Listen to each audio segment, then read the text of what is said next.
What if most of what you've been calling fear was never actually yours? What if it was taught to you? Fear isn't always a warning. Sometimes it's an old lesson repeating itself long after the danger is gone.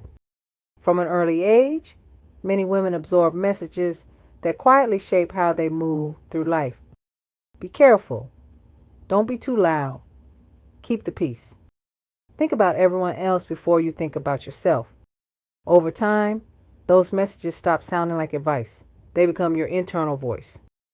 Eventually, you don't need someone else to limit you.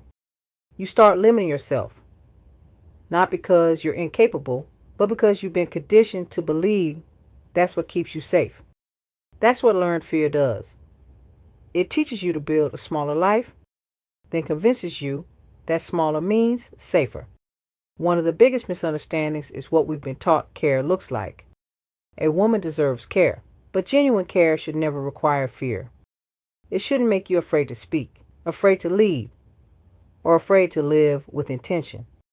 The brain repeats whatever it believes keeps you safe. If staying quiet earned approval, if avoiding conflict felt safer, if making yourself smaller protected relationships, your nervous system learned those patterns as survival.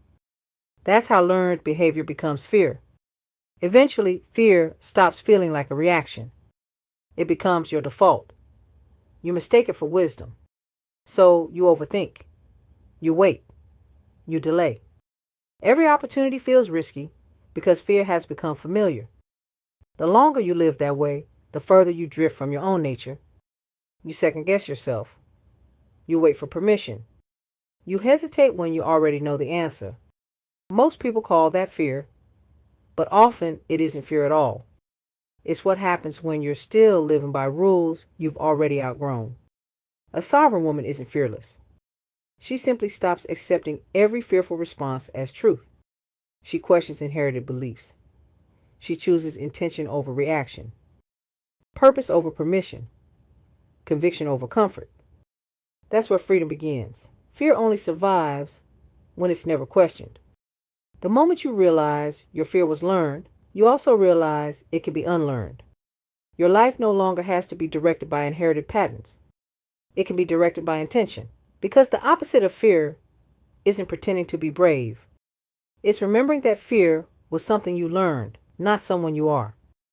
If this message challenged the way you see fear, don't stop here. Watch the next video, because understanding the pattern is only the beginning.